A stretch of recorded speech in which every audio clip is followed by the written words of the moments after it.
وتعاقب الملعان. الله أكبر الله أكبر لا إله إلا الله والله أكبر الله أكبر ولله الحمد. أما بعد فاعلموا أن يومكم هذا يوم عيد لله عليكم فيه عوائد الإحسان ورجاء نيل الدرجات والعفو والغفران.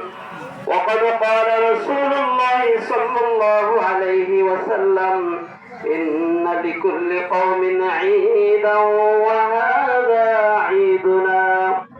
الله أكبر الله أكبر لا إله إلا الله والله أكبر الله أكبر ولله الحمد. وقال رسول الله صلى الله عليه وسلم وإذا